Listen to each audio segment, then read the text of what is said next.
Et ce que nous avons étudié les différentes, c'est-à-dire témoignages que nous voyons dans l'épître de Yohanan, c'est-à-dire l'épître de Jean, en ce qui concerne, qui témoigne, si vous voulez, de tout ce que qui témoigne que Jésus est vraiment le Messie d'Israël. Donc, on l'a relevé 8. Je vais passer à travers assez rapidement. Et il y en a un dont je veux mettre l'emphase, c'est celui des miracles, et surtout le miracle de la lèpre, la guérison de la lèpre, qui est important dans l'histoire du judaïsme biblique elle-même. Donc, le premier qu'on voit d'ailleurs, premier témoignage, c'est celui de Jean-Baptiste, qui lui témoigne, si vous voulez, de tous les prophètes des Écritures bibliques. D'ailleurs, on le voit, c'est lui qui commence quasiment dans tous les évangiles synoptiques, c'est-à-dire Matthieu, Marc, Luc. Et pourquoi est-ce qu'ils mettent Jean le Baptiste en premier? C'est quoi l'importance de Jean le Baptiste? C'est parce qu'en fait, il représente tous les prophètes. Tout ce que les prophètes ont dit jusqu'à le temps de Jésus et bien sûr plus tard. On peut considérer, si vous voulez, comme le dernier prophète de la dispensation précédente. Et d'ailleurs, il y a une relation entre celui qui est considéré comme le premier prophète dans les Écritures bibliques et Jean le Baptiste. Donc, le premier prophète, c'est qui? C'est d'après Pierre, dans Actes 3, 27, je pense, c'est Samuel. Alors Samuel, lui, c'était le premier, Jean le Baptiste le dernier, et en quelque sorte, il y a une relation très forte entre les deux. Pourquoi? Parce que Samuel, lui, a oint David comme roi d'Israël. Et ce Jean-Baptiste vient et il baptise le fils de David. D'accord? Alors nous voyons, si vous voulez, une lignée, et Jean le Baptiste, il vient et il leur dit à tous qui est Jésus lui-même. Et Jésus dit aux disciples d'ailleurs, lui-même, il témoigne de la position, si vous voulez, de Jean le Baptiste. Il dit, car, et ça c'est dans Matthieu 11, 13 à 14, il dit, car tous les prophètes et la loi ont prophétisé jusqu'à Jean, Jean le Baptiste. Et si vous voulez, si vous le comprenez, c'est lui qui est Élie qui devait venir. Ok, alors ça représente un peu un problème. C'est comment est-ce que Jean le Baptiste peut être Élie, peut-être si pour ceux qui ont accepté la première venue de Jésus, ils n'auront pas besoin du témoignage d'Élie parce qu'on ne l'ira pas durant le temps de la tribulation. D'accord? Parce que Élie, d'après Malachie chapitre 4, il vient dans le jour de l'éternel qui est la tribulation. Or, les croyants vont être enlevés avant. Donc, pour nous, Élie, si vous voulez, Jean le Baptiste représente Élie. C'est un peu compliqué, n'est-ce pas? Okay. Donc, d'après Luc 1,17, Jean le Baptiste est venu avec l'esprit et la puissance d'Élie lui-même. Donc, Jean le Baptiste lui-même représente, si vous voulez, un des premiers témoignages. Bien sûr, nous voyons dans l'évangile de Jean le Père lui-même, au baptême d'ailleurs de Jésus, et on voit où il dit dans Jean 5, 37, et il dit, je l'ai glorifié, je le glorifierai encore, une voix qui sortait du ciel. Donc, c'était le Père qui affirmait son Fils.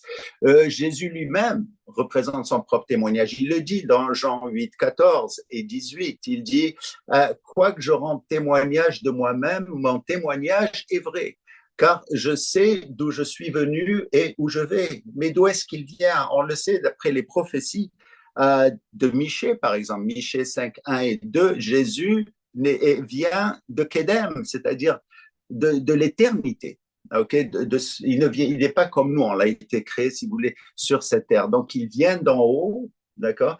Et il n'est pas d'ailleurs comme un autre homme. Au fait, comme on l'a dit la dernière fois, Jésus n'est pas un homme qui est devenu Dieu. Ça, c'est important, c'est ce que les autres vont enseigner, je veux dire, certains sectes et tout. C'est Dieu qui est venu dans le corps d'un homme, ça c'est très important. C'est très important d'ailleurs pour les Juifs, parce que eux autres, c'est un blasphème de dire qu'un homme peut devenir Dieu. D'accord? Mais nous avons cette prophétie de Michée et cette prophétie d'Ésaïe 9,6, qui est très importante d'ailleurs, qui dit que le Fils, d'ailleurs, c'est le Père. Alors, les deux sont un en quelque sorte. C'est une autre prophétie très importante. Un autre témoignage, évidemment, ce sont les Écritures. Dans Jean 5, 39, Jésus dit, vous sondez les Écritures parce que vous pensez avoir en elles la vie éternelle. Ce sont elles qui rendent témoignage de moi. Et au fait, comme on l'a dit hier, je veux dire, dans notre service, si on ne croit pas en Jésus, on ne pourra pas comprendre le message de l'Ancien Testament. Parce qu'il est à travers tout l'Ancien Testament. Et d'ailleurs, encore une fois, c'est pour ça que les Juifs ont dû aller créer une autre religion, comme le judaïsme rabbinique, qui est basé sur le Talmud, le Midrash, et ainsi de suite. D'accord? Mais si on reste dans les Écritures, on va voir que Jésus lui-même est le Messie. Les sixièmes témoins, si vous voulez, ce sont les disciples. Jésus leur dit dans Jean 15, 27, et vous aussi, vous rendrez témoignage parce que vous êtes avec moi dès le commencement. Et ils ont rendu témoignage. D'ailleurs, vous savez qu'à la fin, l'histoire de l'Église nous dit que presque tous ont été tués. Mais pourquoi est-ce qu'ils ont été tués?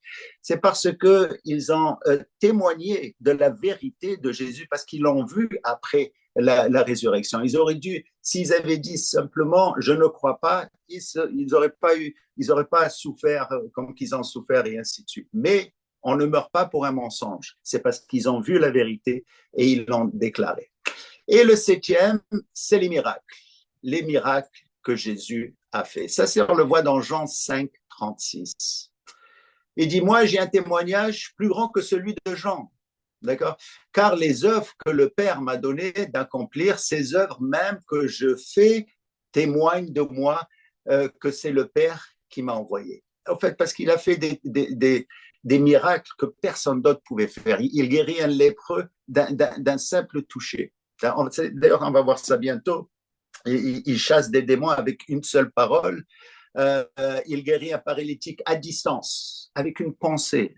Seulement Dieu peut faire ça. Sa puissance stupéfia aussi les disciples quand il réprimanda le vent et la mer. Même la nature l'écoute. D'accord? Dans un autre miracle, il a même choqué les chefs religieux lorsqu'il leur a dit qu'il peut pardonner les péchés. Alors, il a non simplement guéri quelqu'un, mais il lui a pardonné ses péchés. Mais ils savent très bien que seulement Dieu peut guérir les péchés. Et son autorité, sa puissance se voit aussi dans la rapidité avec laquelle il a exécuté ces miracles. Okay? Il a guéri le lépreux, nous lisons immédiatement, la lèpre l'a laissé. D'accord? Donc, c'est venu tout de suite après. Et d'ailleurs, on voit d'ailleurs le témoignage de Nicodème Ben Gurion, enfin je l'appelle Nicodème Ben Gurion, c'est Nicodémus. Nicodème Ben Gurion, c'est son nom dans le Talmud, c'était un homme qui était bien connu. Donc, il est venu et il a dit, jamais on a entendu dire que quelqu'un ait ouvert les yeux. Non, pas ça, c'est quelqu'un d'autre. Il a dit, on n'a jamais vu de miracle fait comme les miracles que toi-même tu as fait. D'accord? Donc, il est venu le soir, on le sait pourquoi, parce que, évidemment, c'était un homme qui était très connu, il ne voulait pas être vu, mais à la fin, évidemment, il a cru. Donc, et de ces miracles, voyons un qui est très important dans l'histoire du judaïsme biblique encore, c'est la guérison d'un lépreux.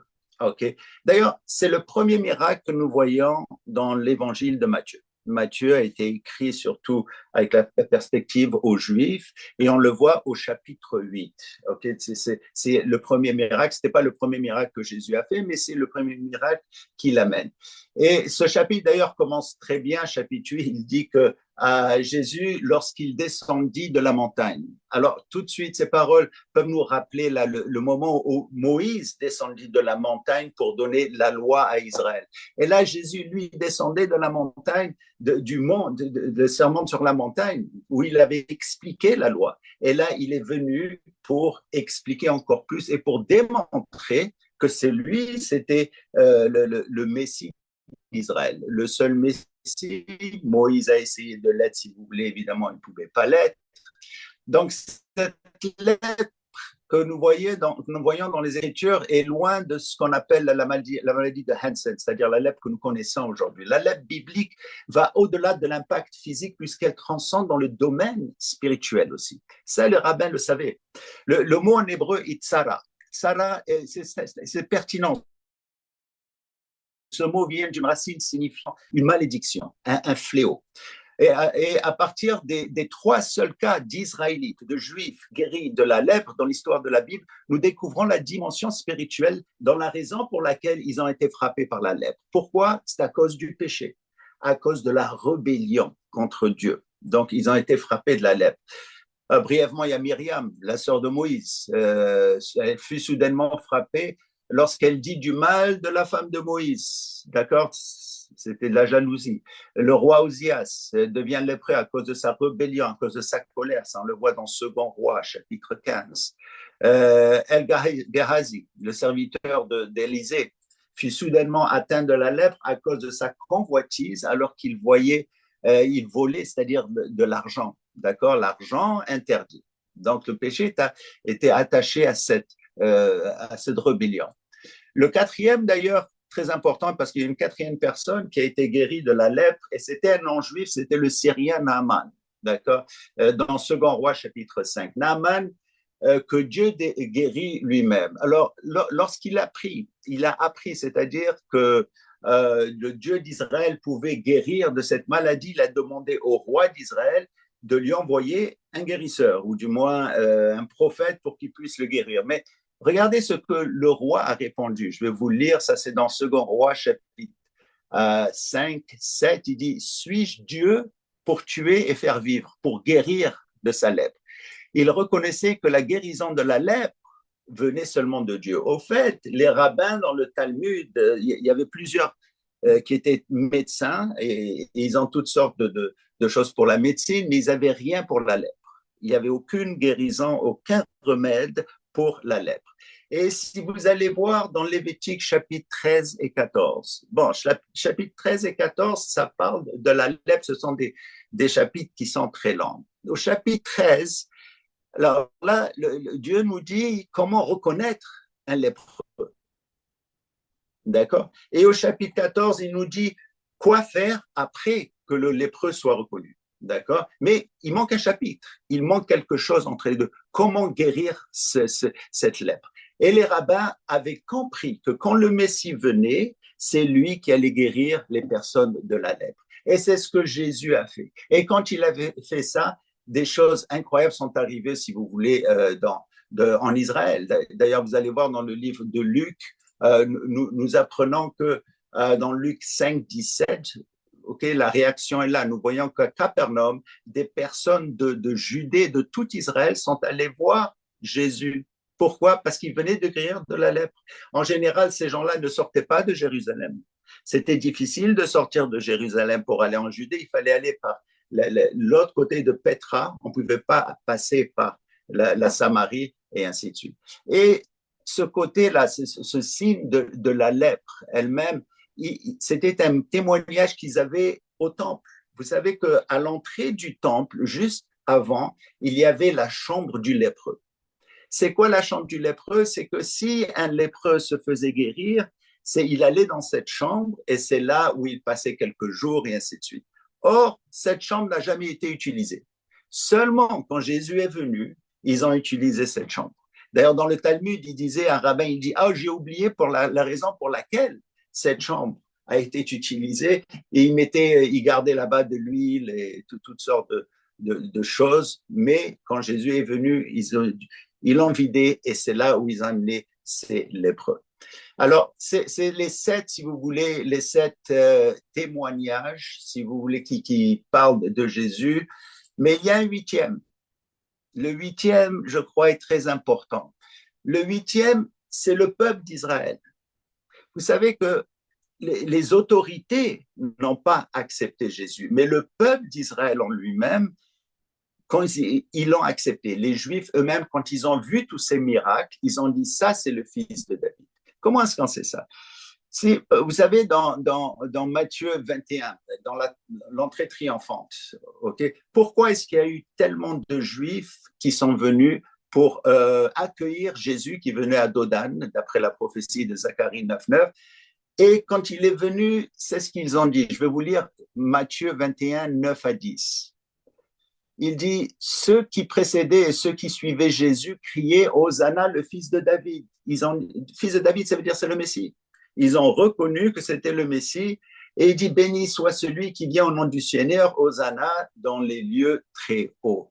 Or, ce sont les Juifs religieux, malheureusement, qui n'ont pas accepté Jésus. Et pourquoi est-ce que le peuple d'Israël ont reconnu surtout que Jésus était le Messie, non seulement à travers tous les autres miracles, mais surtout le miracle de Lazare. Parce qu'ils ont entendu parler, ça c'est Jean qui nous dit, dans Jean 12, 13, il dit quand Lazare a été ressuscité, ils ont compris que c'était le Messie qui l'a ressuscité. Pourquoi? Parce que Jésus a attendu la quatrième journée. Pourquoi? Parce que le Talmud lui-même, les Juifs en ce temps-là, le Talmud lui-même dit qu'après la troisième journée, il est impossible de ressusciter quelqu'un parce qu'il y a des décompositions des cellules et ainsi de suite. Jésus a attendu la quatrième journée et cela, il a ressuscité. Et il a démontré à tout, au peuple qu'il était, si vous voulez, lui-même le Messie. Alors malheureusement, évidemment, c'est à cause des religieux, des juifs religieux, ou du moins d'un groupe de pharisiens, et ainsi de suite, qui ont décidé de rejeter Jésus. Le peuple, la plupart du peuple lui-même, l'ont reconnu lui-même. D'accord. Et malheureusement aussi, on peut aller un peu plus loin. Si on a un peu le temps, je peux aller un peu plus loin dans le terme juif. D'accord. D'ailleurs, quand on va dans l'évangile de Jean, surtout le terme juif qui est mentionné au moins 68 fois, d'accord, et malheureusement, c'est pas toujours de façon positive.